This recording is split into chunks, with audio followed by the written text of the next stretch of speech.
Cuando comienzan los combates en agosto de 1914, ambos bandos piensan que la guerra va a durar poco.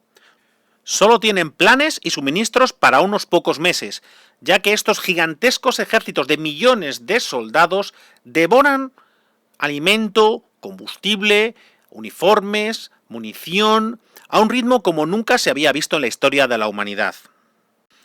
Por ello, ambos bandos, en sus planes iniciales, tienen previstos movimientos sorprendentes que ataquen los puntos débiles del enemigo y le derroten definitivamente, obligándoles a rendirse.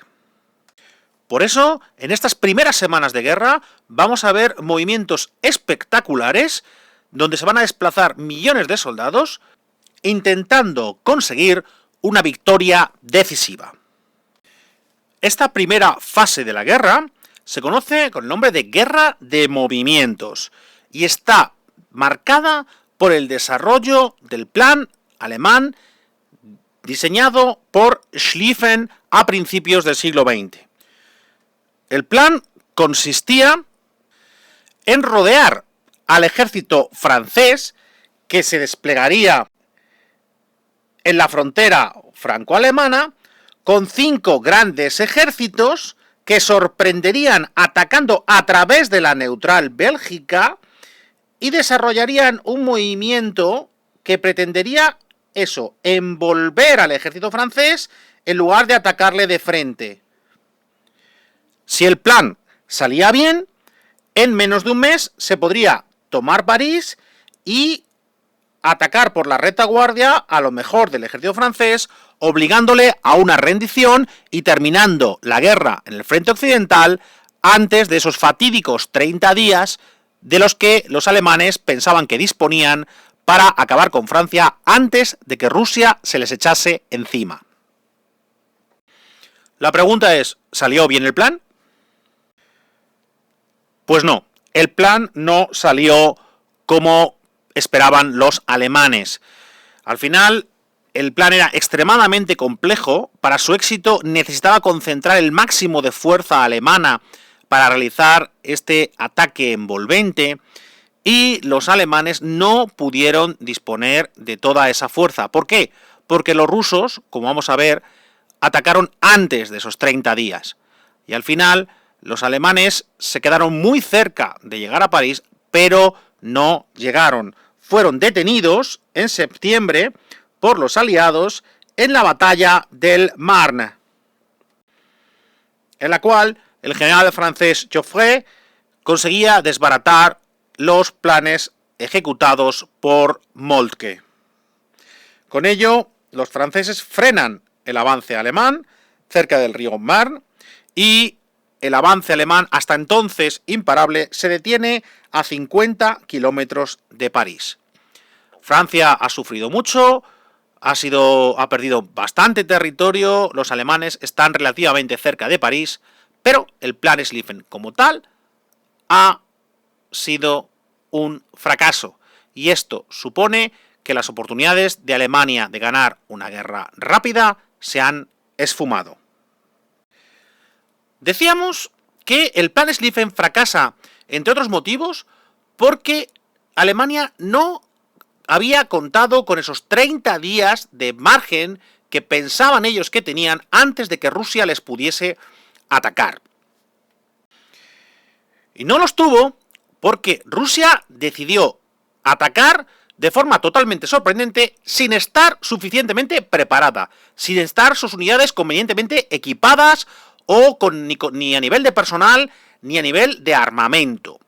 Pero ante las desesperadas peticiones de ayuda de Francia, que estaba siendo arrollada por el avance alemán, los rusos decidieron no esperar y atacar con lo que tenían, arriesgando a una derrota importante, pero sabiendo que su ataque iba a comprometer gravemente al ejército alemán, que había dejado muy poquitas fuerzas para defenderse de los rusos, ya que recordemos que había tenido que concentrar prácticamente todas para ejecutar el plan Schlieffen. Así que los rusos atacan y el resultado va a ser el previsible.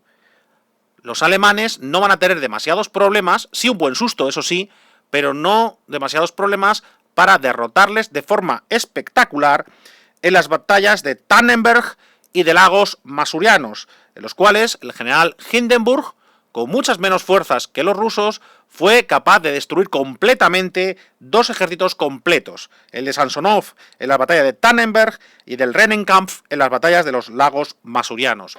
Con estas dos espectaculares victorias, los alemanes, por supuesto, cogieron muchísima moral, salvaron la Prusia Oriental y Berlín, y habían infligido una grave derrota a los rusos. Pero recordemos que el objetivo estratégico ruso final lo consiguieron, porque efectivamente el sacrificio ruso había salvado a Francia.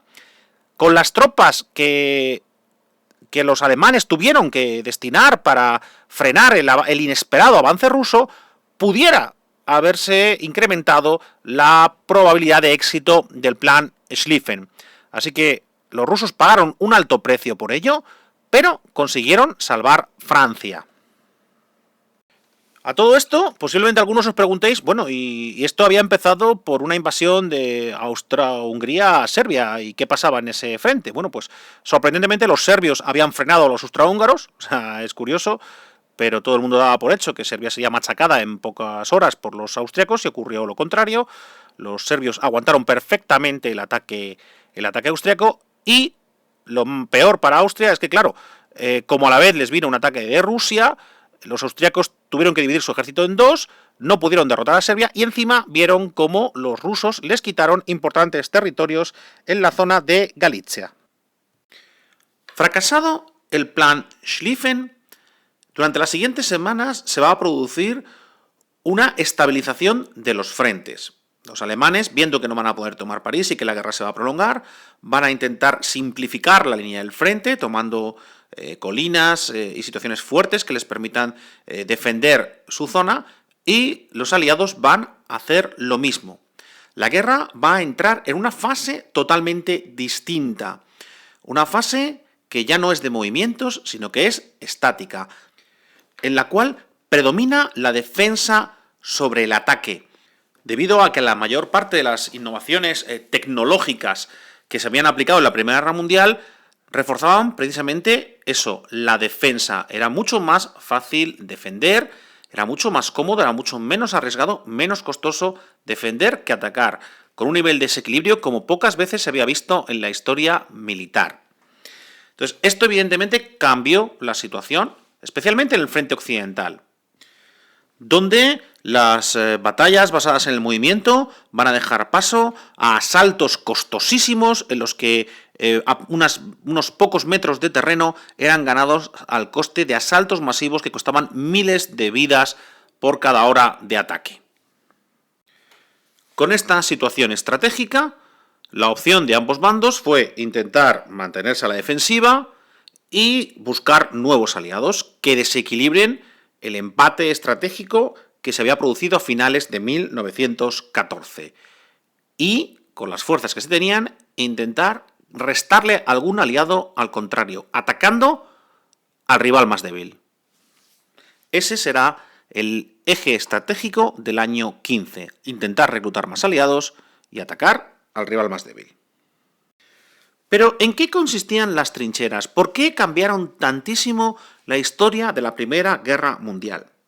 Una trinchera es básicamente un agujero en la tierra en el cual los soldados se refugian y evitan que el enemigo pueda hacer fuego directo sobre ellos. En la Primera Guerra Mundial hay diversas mejoras tecnológicas que refuerzan muchísimo el valor defensivo de las trincheras. La primera sería la generalización del uso del alambre de espino, un invento de hacía medio siglo que se había utilizado fundamentalmente para proteger las tierras agrícolas de la invasión, de posibles invasiones de ganado, pero que ahora se van a utilizar para impedir el avance del enemigo, ¿vale? Que chocaba contra este alambre de espinos y había que detenerse para cortarlo, ralentizando al enemigo. Era muy importante ralentizarlo, ¿por qué? Porque otra de las mejoras tecnológicas nos va a multiplicar el efecto de la trinchera también. En este caso estamos hablando de la ametralladora pesada. Las ametralladoras bien protegidas por sacos térreos, bien protegidas por pequeñas obras, podían disparar miles de balas por minuto y arrasar en unos pocos segundos compañías enteras. Una ametralladora bien emplazada podía detener cualquier avance, por cuanto era muy difícil progresar, avanzar a campo abierto si había una ametralladora enemiga en tu camino. Si encima tienes que pararte a cortar una alambrada, pues eres un blanco fácil y la mortalidad se dispara. Vemos ahí el efecto. Una ametralladora servida por 2 soldados es capaz de detener a 200, 300, 400 soldados enemigos. Ante todo esto, ¿cuál fue la primera reacción de los generales de la Primera Guerra Mundial? Bueno, pues hacer lo de siempre, atacar. ¿Que nos matan a más gente? Atacamos con mucha más gente. La mayor parte de los asaltos eran grandes concentraciones de soldados atacando, corriendo, intentando avanzar hacia la trinchera enemiga antes de que les diese tiempo a los enemigos a emplear el número suficiente de balas para matarles a todos. Eran ataques por saturación, intentando derrotar al enemigo por pura fuerza, por puro número. Evidentemente estos ataques concluían con un porcentaje de bajas atroz, espectacular. De tal manera que había ofensivas donde después de días enteros de ataques y decenas de miles de soldados heridos o muertos, apenas habían conseguido avanzar, mover el frente unos pocos centenares de metros. Esto, evidentemente, aumentó muchísimo el sufrimiento de los soldados en el campo de batalla, porque por el porcentaje de bajas es atroz y porque además la calidad de vida en las trincheras es muy baja.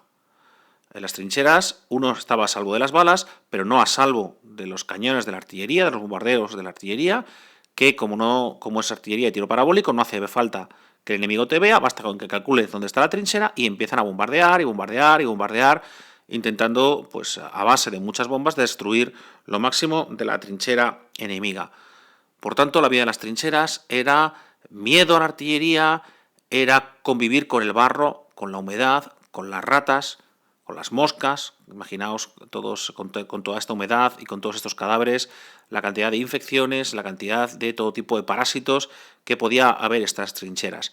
La vida del soldado del frente occidental en la Primera Guerra Mundial era un verdadero infierno. Y esto se fue cobrando su coste en la moral de combate. Si los soldados habían ido, no vamos a decir contentos, pero sí con ilusión para defender su patria, su nación al principio de la guerra, cuando va avanzando el año 15 y especialmente el año 16 y de forma evidente en el año 17, el cansancio, la fatiga, las ganas de salir de allí fueron aumentando y para los generales una de las principales preocupaciones fue conseguir mantener el orden y la disciplina para evitar rebeliones y motines.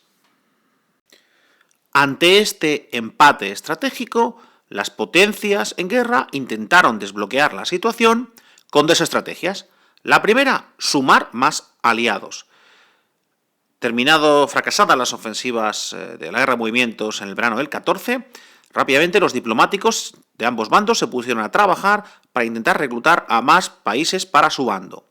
Así, los alemanes conseguirán que Turquía se una a ellos a finales de 1914 y Bulgaria en el año 1915.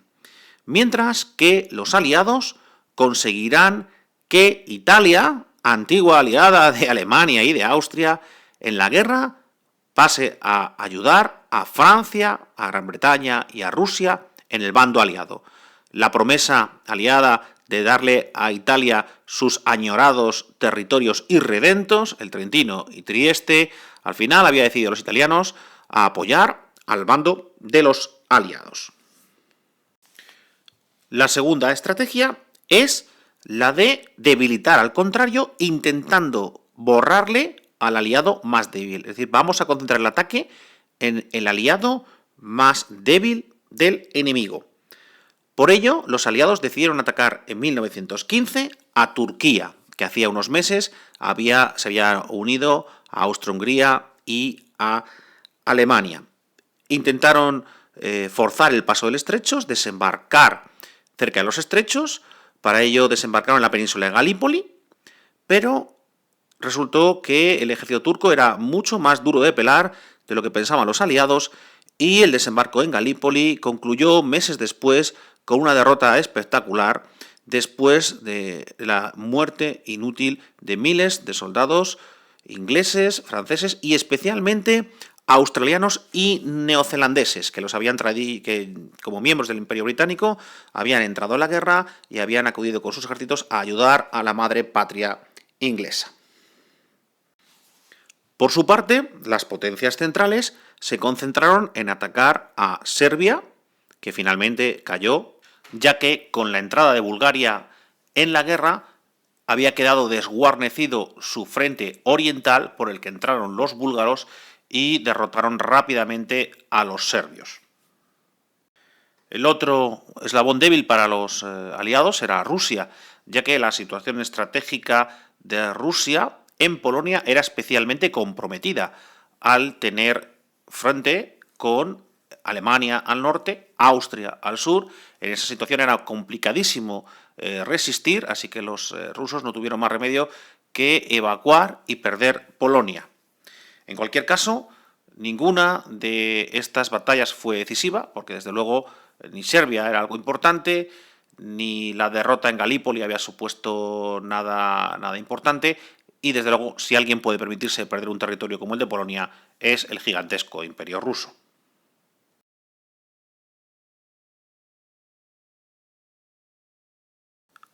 Viendo que la estrategia de la aproximación indirecta o atacar al rival más débil también había fracasado, ambos bandos volvieron a la idea del verano del 14, es decir, a que la guerra se iba a decidir en el frente occidental. Y para ello van a prepararse para ganar como sea en ese frente, dedicando todos los hombres, toda la fuerza que sea necesaria, con dos grandísimas ofensivas que van a implicar la muerte de centenares de miles de soldados.